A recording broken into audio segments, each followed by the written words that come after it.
Yeah, it's a really beautiful place to be, and I really look forward to, every day coming up here now and getting to work with some absolute crackerjack people here. It's a really beautiful team, and the industry is more special than it's ever been, which is great. This is the Deep in the Weeds podcast. I'm Anthony Huckstep. There's something to be said about family, about home, and the importance of the role it plays when fostering not only belief, but also safety, comfort, and connection. They build us up to allow us to take on the world and welcome us back and offer support when it's time to create our own families. Often to succeed in the hospitality game, you need to leave the nest and spread your wings. And for many, once they've acquired the skills, they return to their family and region to share their passion and take food to the next level. Tom Robinson is the head chef of the Lane Vineyard in Adelaide Hills, South Australia. Tom, how are you? Yeah, really well. How are you? Now, should I go Anthony or Huck? Well, most people say Huck, but either or is completely fine. You've had an incredible career and experience, but in many ways you've returned to the fold. What's it been like all these years later, going back sort of home? Wow. It's actually, I got to say a big thank you first, and it's been so fun kind of reminiscing and just going through the stories and the adventures, because I think a lot of it you kind of forget about in this industry. You work so hard, and 20 years, and I'm kind of back where I started. And funnily enough, to get the job at the Lane Vineyard, I was actually helping out a friend casually who was one of my very first head chefs probably 15 years ago. So a bit of a full circle moment. It's when I first started in the industry and Adelaide, and there was always the dream, you got to get out of Adelaide, you got to go to the big smoke or travel the world. It was almost the rite of passage for young chefs when I was first in the industry. And it took me a long time to kind of probably realise the importance of family and eventually getting home to enjoy the beautiful Adelaide once again, which I must say is a rock and roll food scene these days. It's been incredible to watch over the last few years. Absolutely. It's incredible to be part of and seeing that evolution there. How different is it to 20 years ago when you started in the industry compared to now? Yeah, it's completely different. When I first started, when I went through trade school, I got into pubs like a lot of us do. And, it was funny when you look back, and food for me then was, I remember once a chef had a special on where it was, pasta with sweet chili sauce, cream, some shallots and some fried chicken tenders with some, chopped parsley. And I was like, wow, that tastes delicious. Like it was, and it's a funny thing. And I was really fortunate. I happened to have a couple of super inspirational TAFE lecturers.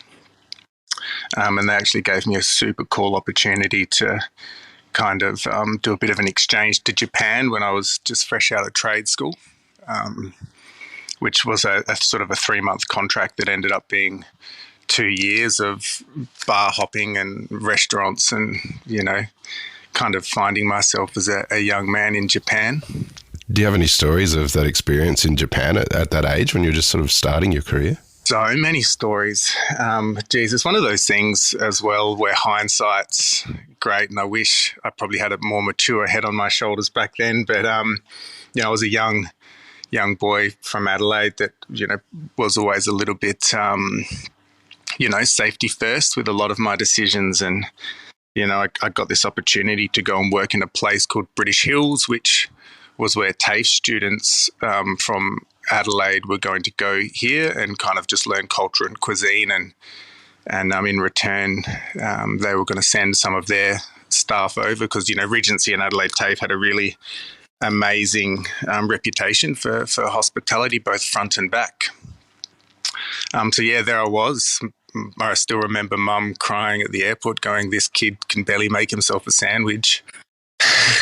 And he's jumping on a plane, and it was amazing. I still remember being picked up by this one of the workers there, Satoshi, and he drove me about 4 hours to a little village called Shinshitakawa in a snowstorm. I hadn't seen snow.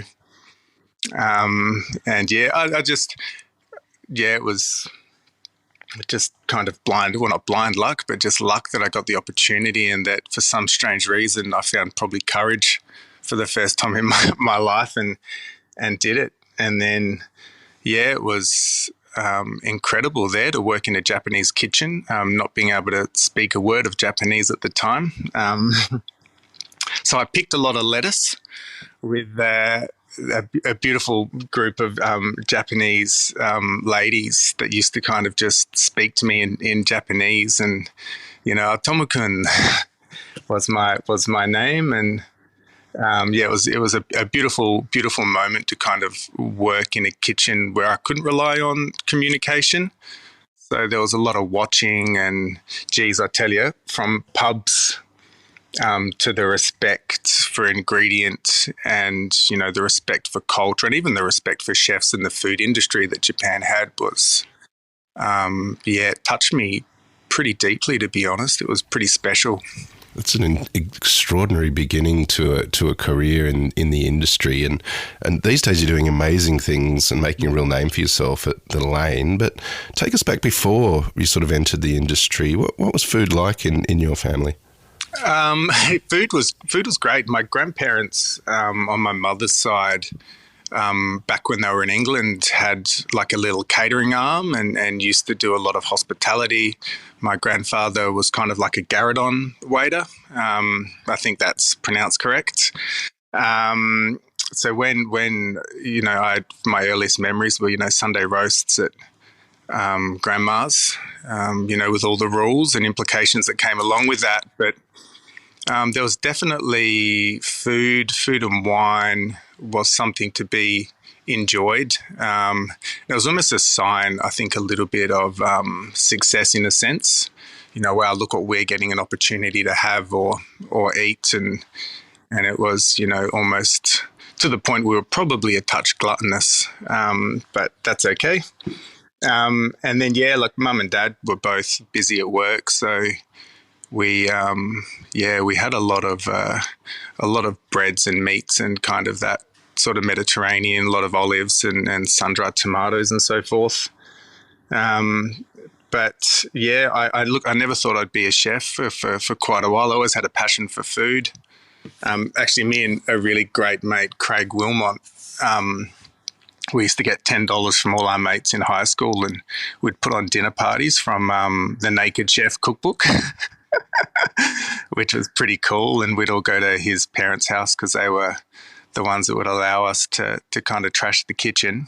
We'd have like 10 friends over, and I remember trying to do things like pastry crusted, chicken, and we'd have these dinner parties and a little cheeky glass of Chardonnay, and that's, I think, for me, it was like the food was always important, but it was that community and just that experience of cooking for people and the enjoyment of a good dinner party and those sorts of things were a really special way to bond and build relationships, I guess.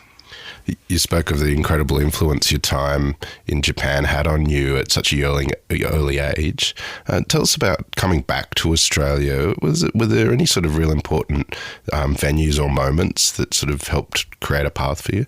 Yeah, there was, and it seems my cooking career, there's always been a few just really interesting adventures. And I got back and, kind of fell back into pubs in Adelaide because, that was just an easy place to find work. And then I got an opportunity to be part of the catering crew for the Variety Club Bash. So I jumped on a bus with a whole group of kind of retired businessmen that used to fund the catering side, and we drove up to Cameron's Corner, which is kind of, I think, South Australia, New South Wales, and potentially, Queensland, where they all touch. We set up a big tent and waited for the Variety Club Bash halfway point, and had this beautiful outdoor kitchen in the middle of the desert. We were sleeping in swags on the side of the road. And one of the other chefs was a wonderful guy called Glenn Carr, and he was head chef of Auger in Adelaide, which was, back then was probably the, top 2 or 3 restaurants in the state, in SA. And we kind of got along really well, and he said, hey, if you want a shot in fine dining or restaurants, come in for a trial. And I did, and I washed my uniform the night before, and I washed it with probably 3 or 4 tissues in it. So I was stressed and covered in lint and rocked up at this place thinking I had a slight understanding of, how to dice a beetroot, and obviously I had no idea. So that was, that was a big learning curve, but a really, really wonderful one. First time to be part of a real restaurant and a brigade, that were really pushing and trying to achieve something really wonderful.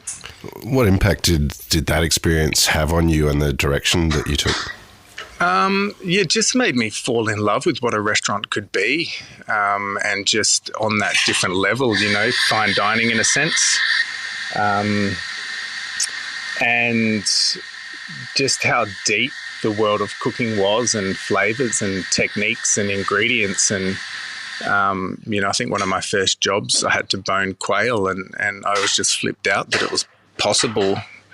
It was just kind of opened my mind to, just how food and chefs and the creativity and then just the relationships you built. Like, geez, I worked with some rock stars looking back. Like, I remember being a young chef with Banjo Harris Plain, who ended up being a top som and, restaurant manager. And he was a young waiter, and people like James Erskine and Travis Townsend, who are, now great winemakers and amazing sommeliers in their own right. And we were just this kind of young crew in little old Adelaide, just rocking this restaurant. It was pretty special. It really kind of made me go, wow, what could I achieve in this industry, I guess, and just also what a restaurant and what that kind of fine dining scene, though, the word fine dining is always a bit here or there, but just what restaurants could really be, I guess. At the top of the show, we sort of mentioned that the Lane is kind of a homecoming for you. You sort of spread your wings and moved to New South Wales and did all sorts of things. Tell us about sort of the people that sort of really impacted you in the venues. Well, definitely for me, look, by the time I left Adelaide, I'd stayed at Auger for quite a while and had gotten to head chef. And, that kind of pretty classic scenario of probably being too young to really understand how to run a kitchen, especially, how to manage people and that responsibility and, classic chefing, the drinking, the smoking, the partying. It wasn't an overly healthy lifestyle by the time I left. So when I got an opportunity to work with longtime friends and absolute effing legend Timothy Montgomery, I saw a chance to kind of just sort of break free of Adelaide and kind of reinvent myself. And I went over to Newcastle, and he, looked lifelong friend to this day. He was a really special chef and showed me and supported me and an awful lot. And Bacchus, it's not around anymore, but Bacchus in Newcastle was a really beautiful spot. He coined, the term for chefs, Renaissance men, where we, he was a state kickboxing champion and so forth. So we'd, be out training and, boxing, and then we'd be at a garden picking violets and, then to this restaurant where the food was just so refined and soft and elegant and beautiful, and his wine knowledge. I think he was one of the first people that really got me super passionate about wine, and which has also led to adventures in the wine industry as well.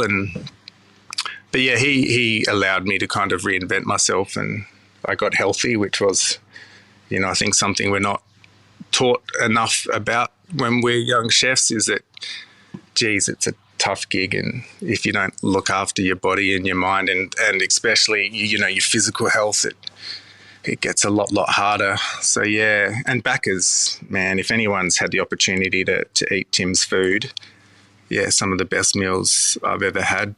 So that was pretty incredible.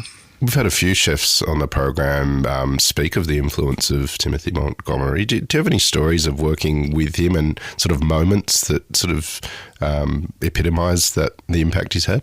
Look, there's a bit of an unwritten rule amongst us and of that era of chefs, I guess. And the school of Timothy Montgomery is it's just amazing. Like some of the chefs he's touched, and even the people, like I look at their careers.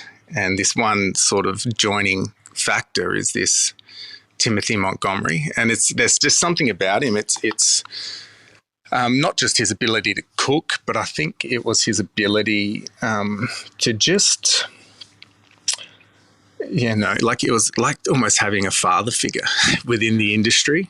So you had support and strength, and he managed to do it in a very articulate way. Is just the sort of person with that energy. And funnily enough, the brigade when I worked with FAS as well was a little bit similar in the sense that, the people, like just the why you wanted to work for him. I think probably for all of us it was different, but yeah, Monty for me was a fresh start and a friend and a support when I needed, I needed some help with my mental health and my all those sorts of things. He was always there, and he was also would always listen to my crazy ideas and be like, yeah, like we we're both not the most religious people, right? And we managed to talk in the Anglican Church of Newcastle to let us put in a kitchen garden. So we're there having meetings with this priest in a church, and the two of us, Tim, grew up in a Catholic family, but geez, I think I hadn't been in church for 20 years, and we're there saying, hey, you've got this block of land next to the restaurant. Can we possibly, try to excavate it and put in this wonderful garden? And,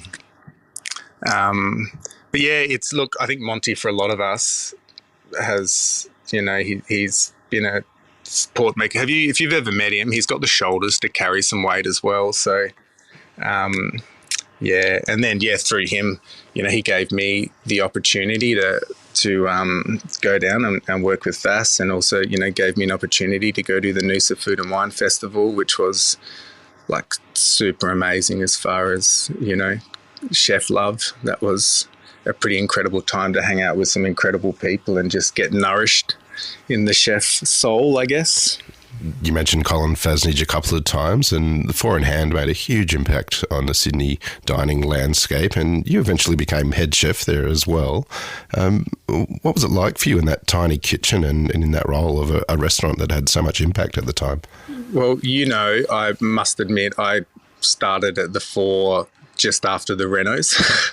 So I only got the beautiful brand new $1 million kitchen.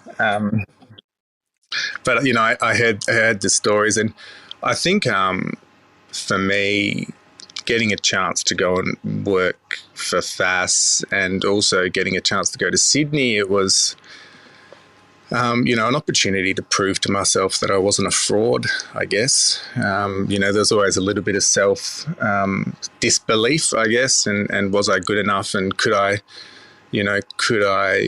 make it in Sydney? And that was, I think, a big step, really just pushing myself to go and give it a crack. And geez, I was terrified. That was, moving to Sydney, I thought to myself, oh my gosh, I'm going to, be found out here. But I must admit, when I got there and met that crew as well, and the head chef at the time, Paul Farag, he was a real champion and gave me a lot of self-belief. And that team was the same thing as well. Like we were just, it was pretty rock and roll. But FAS, man, what a champion. Still to this day, I don't know how he does it, but geez, he's got a cracking palate. And he'd walk over to you and taste something and, like an alchemist, put 3 or 4 ingredients in it and, in Fass's way, try this, mate. And, it'd just be better. And he taught me a lot about, there was something unapologetic about Colin and his food style. And, we were, doing some great things. It was actually funny. When I went down for my interview with Colin, he was at 414, and I walked in and kind of sat down, and I only knew the stories. So there was a lot of, I was just like, okay, well, let's, see what this guy's all about. And basically just looked at me and said, do you want the job? And I was like, I'm not sure. I don't even have anywhere to live. And he just kind of went, well, mate, I've heard good things about you. If you want the job, it's yours. Just kind of let me know by the end of the day, which he probably wouldn't remember the conversation, to be honest. But I took it, and then I went up and did the Noosa Food and Wine Festival, and Colin was one of the guest chefs up there, and he had a cooking demo on, and had, someone had put the suckling pig in the oven, and he'd gone past and been like, oh, Tommy, look after that for me, would you? And I set fire to it. And I was actually lucky we got it out in time. Well, I didn't understand. I'd never roasted a whole suckling pig in the oven, that if you don't have a trivet underneath it to catch the fat that comes out of the belly, you're probably going to set it on fire.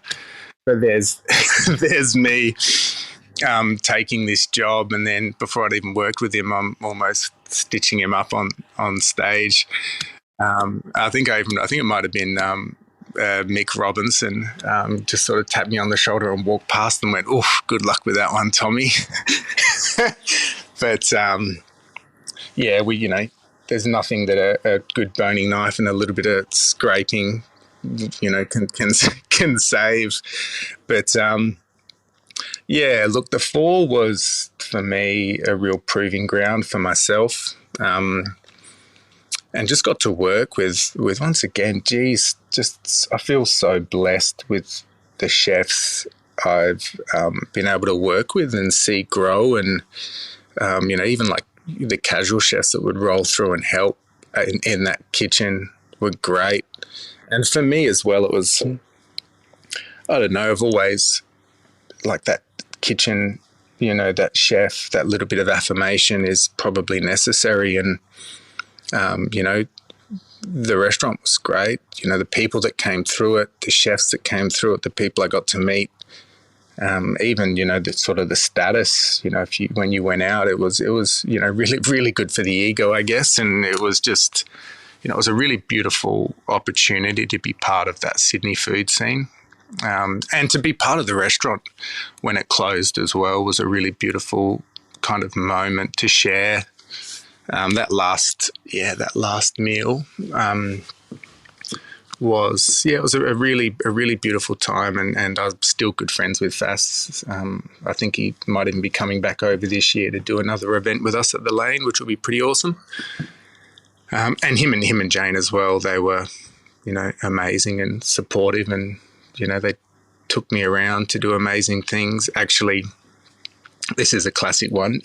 We did the Ord Valley Muster in Kununurra. And I don't know if you've had a chance to head up to Kununurra in Western Australia, but it's a beautiful part of the world, and sponsored by Argyle Diamonds. And we went up and Fash just said I wasn't working much at the time, and this was post 4, and he said, do you want to come up and give me a hand to this food event? So we rock up, and it was just me and him, and I got food poisoning. So, I'm there to do all the heavy lifting, and ended up being sick the day before all the prep kicked off, which was quite quite funny that he probably had to roll his sleeves up a bit more than he wanted to. But, if you've met Fass, and a lot of my friends go, oh, TV chef, what's he like? And, geez, the dude can cook really, really well. Like I always say to people, he walks the walk better than most. So, yeah. You had a fascinating detour from sort of that fine dining world with burgers. Tell us a bit about that. Rascal, burgers, chicken, anarchy. You know what? I love that I was part of the cliche of going from fine dining to burgers. It was, it was when I moved back. Ironically, I went back to Newcastle because of a relationship. And then, Tim and me and a few friends thought, hey, let's, kind of do something. And, the burger scene in Sydney was rocking and rolling. Like Warren Turnbull had his burger place, and that was going gangbusters. And we thought, oh, let's do something here. And we came up with this concept, and Rascal was born, which was amazing because I'd never have had an opportunity to be part of the creation of a concept and business from the ground up.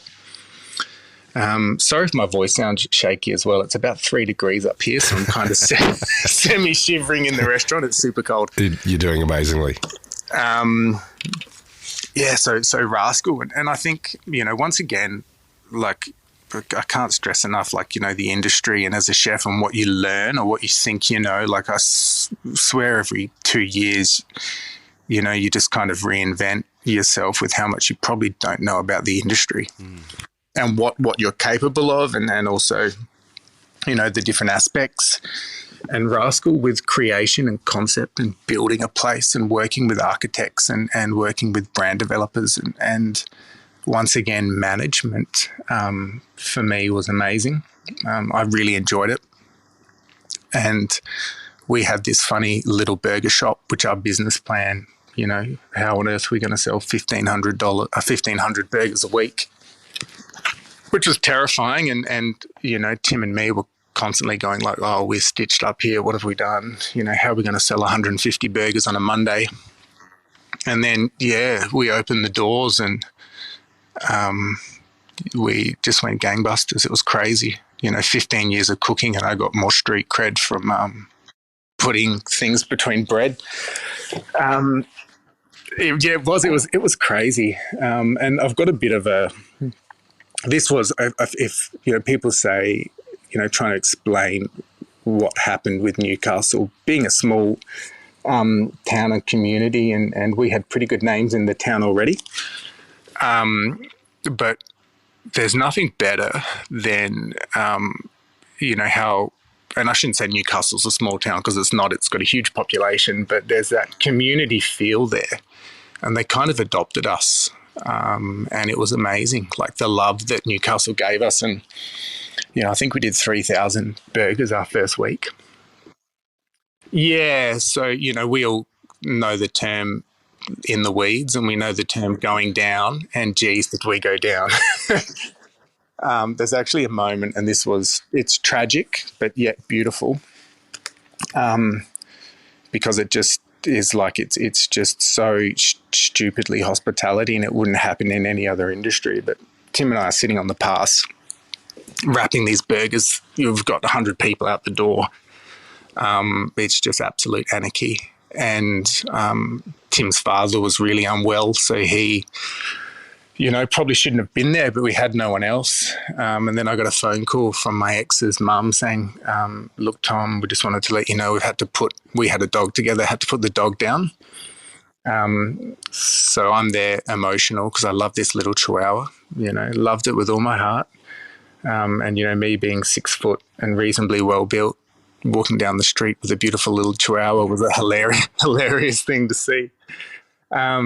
So I'm there and I've got like a single tear rolling down my eye and I'm looking over at Tim and he's got it worse than me because his dad's so unwell and we both probably should have just gone, hey, look, we got to go and sort out our own personal problems, but we couldn't because there was like 100 people waiting for burgers and we stood there across the path looking at each other for probably 4 hours straight, just wrapping burgers. And just kind of going like, what are we doing, man? Like, how have we? Let's open a burger shop to give ourselves a bit more life balance. And it ended up being just crazy. And look, to this day, there's 2 venues now, and I'm no longer in the business. But yeah, they're still rocking and rolling. But it's that taught me so much. And but especially on the management side, I think we had like 30 staff at one stage, all probably between the ages of 17 and 24, and that really, I think, realigned myself with the youth a little bit, and how tough it was, and how important it was to really to try to learn how to support, and to really leave some, don't know the right word, but to just kind of imprint some positivity, and just some duty of care in a sense to a lot of these young hospitality workers. We talked about the lane being a somewhat of a homecoming for you. What sort of impact has this had on you, sort of coming home and being part of this restaurant that's become so influential as well? Look, yeah, coming home was great. It was necessary.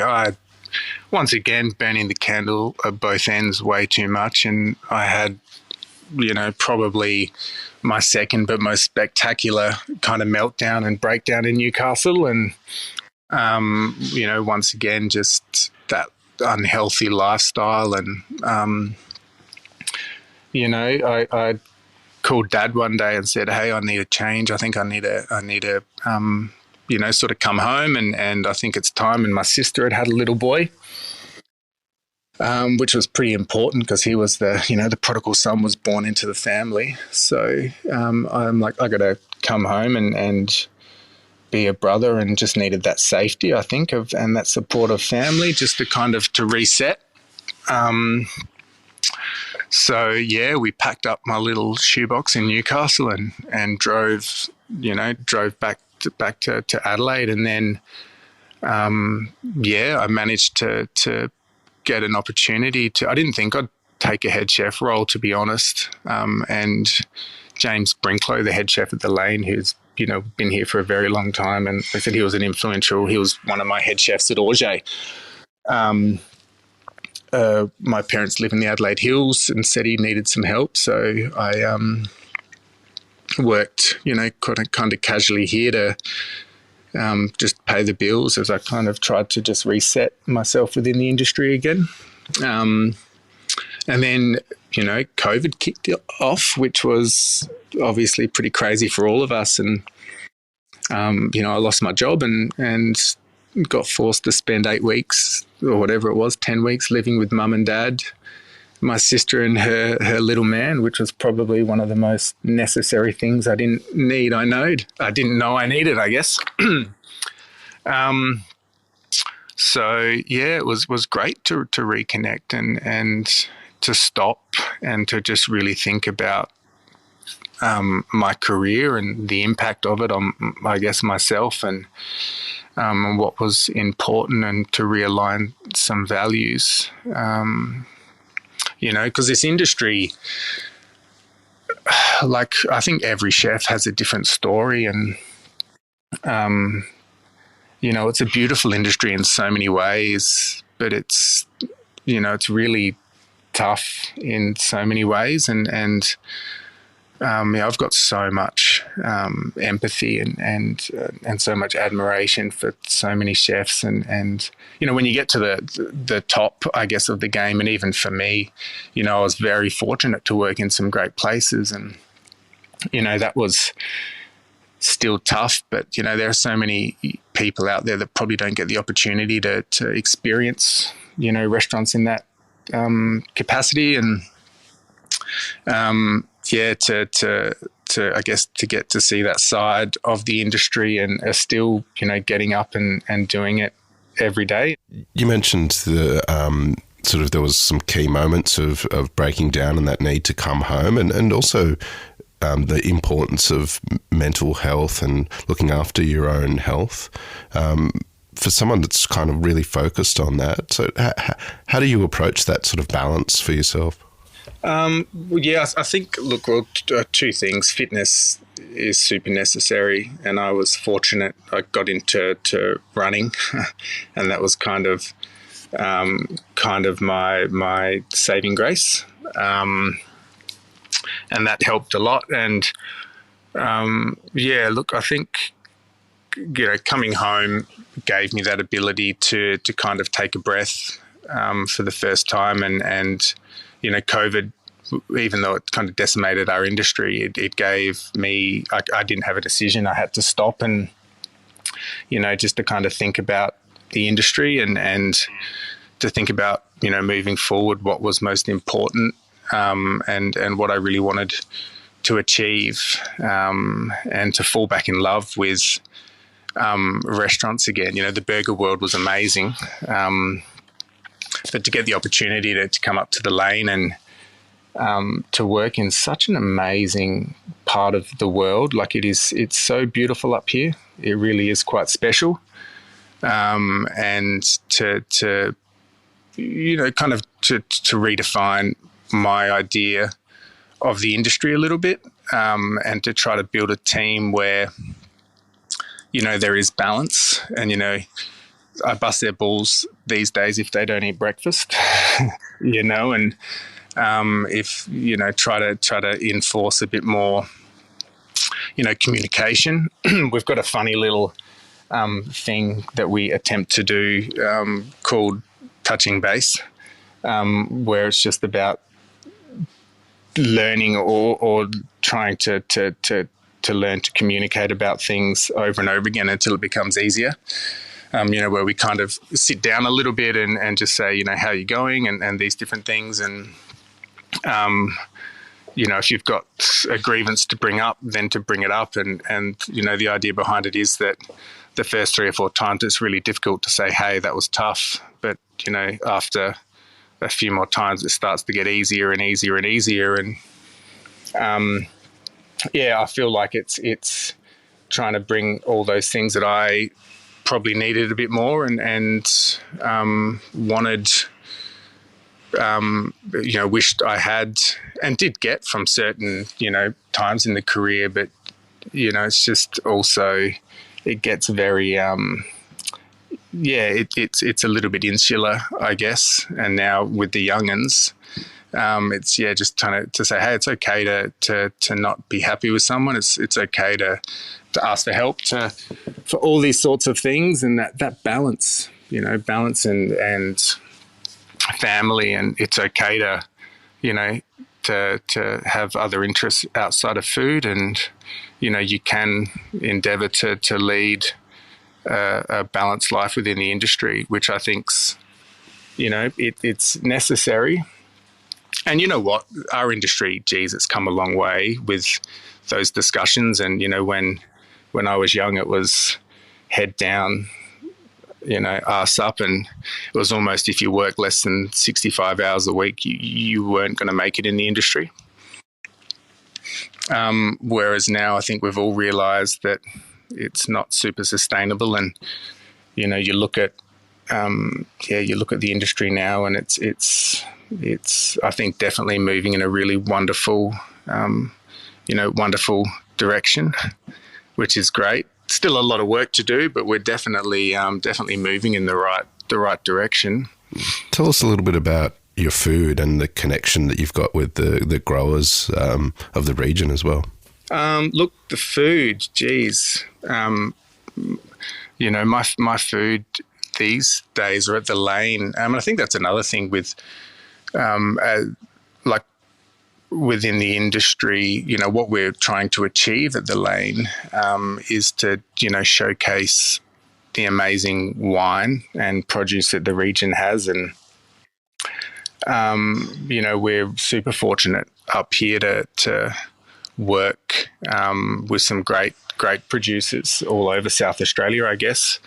We've actually got a few of them coming to visit. We've got the guys from Gazander up in Coffin Bay heading in for lunch tomorrow, and local venison producers, and local pork producers.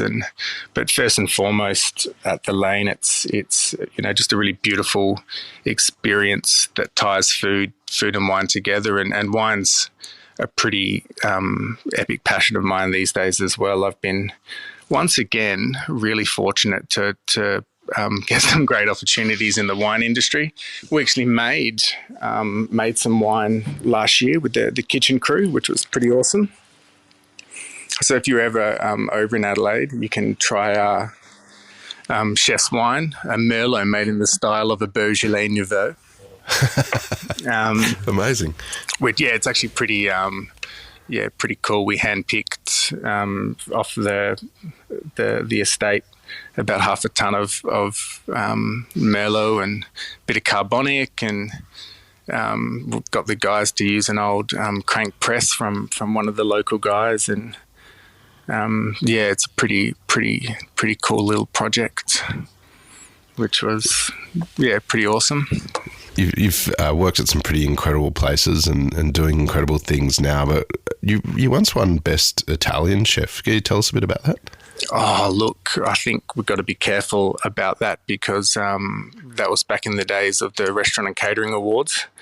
And no, we look, restaurant and catering back when I was a young chef was like the pinnacle.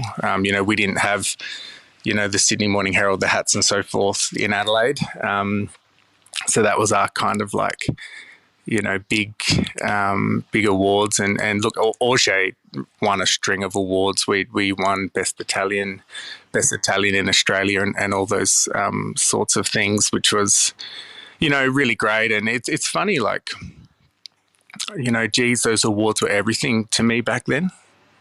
And there was always this drive, I think, for chefs and, for me it was almost looking for that affirmation within the industry. And, awards were a great way to do that, and super proud, of the team and for winning those things. But looking back now, you kind of go, like, geez, I was a bit of a tyrant for a few years there trying to win these awards. And, did it, was it as much importance for the restaurant, or was it more for me to kind of, to prove that I was doing okay?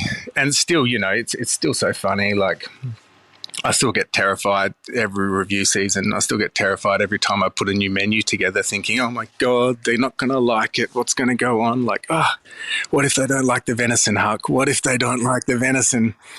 And I think that's, part of our industry. There's a vulnerability that I don't think a lot of people understand, because it's just food. It's a restaurant, but for the people front of house and back of house, when you kind of put an idea and a creation onto a plate for people to judge, which I must say they're getting super talented at doing these days. There's definitely a lot more feedback these days than we used to get. It's 20 years and you think you'd have that self-confidence, but there's still that little bit of doubt a lot of the time. But that's not what it's about so much these days. I think it's funny. I love the industry more now than I think I ever have, because I kind of finally feel like I've found my place in a sense, and to be hopefully a mentor and a really strong role model for younger chefs and for the industry. And the connections with people now as well, like hospitality, just people and the stories we share. And I've been fortunate to meet some great people and have some friends. And, it's hard, I think, to explain to people outside of our industry, but we are surrounded by really inspirational people all the time, and there's something about hospitality and what it brings out. And there's almost like a collective hive mind. I say, like, my sous chef at the moment, Cameron, I think combined, our powers are greater than individually, like the whole concept of 1 + 1 is 3. And, that's just, I don't know, I feel like I really appreciate it now, and I've got a bit more of a, opened eyes. It's not as tunnel vision as it used to be, just getting that mise done and pushing for a certain, certain accolade or a certain service. It's, the industry as a whole, and everything that it comes with it's slowly starting to make sense. I think I've still probably got another 10 years of searching, and hopefully the body holds up to that. But it's kind of a really, it was almost a little bit timely you getting in touch now, because it's like, I kind of feel like I might almost have a story to tell. It's a really beautiful place to be, and I really look forward to, every day coming up here now and getting to work with some like absolute crackerjack people here. It's a really beautiful team, and and even communicating now with my peers, I really enjoy it. It's the industry is more special than it's ever been, which is great. Well, Tom, you do have a hell of a story to tell, and it was an absolute honour to have you on Deep in the Weeds today to just hear a part of it. I know you've got so much more, so I think we should keep in touch and catch up again soon. Yeah, you got to get over and come and drink some foot stomp chef wine and have a meal. It would be great. It would be amazing. Thanks again, mate. Thanks, Huck. You're a true champion. Thank you. This is the Deep in the Weeds podcast. I'm Anthony Huckstep. Stay tuned as we take a deep dive into the lives of the incredible people who ply their trade in the food and hospitality sector. Special thanks to executive producer Rob Locke for making this all happen. Follow us on Instagram at Deep in the Weeds Podcast, or email us at podcast@deepintheweeds.com.au. Stay safe and be well.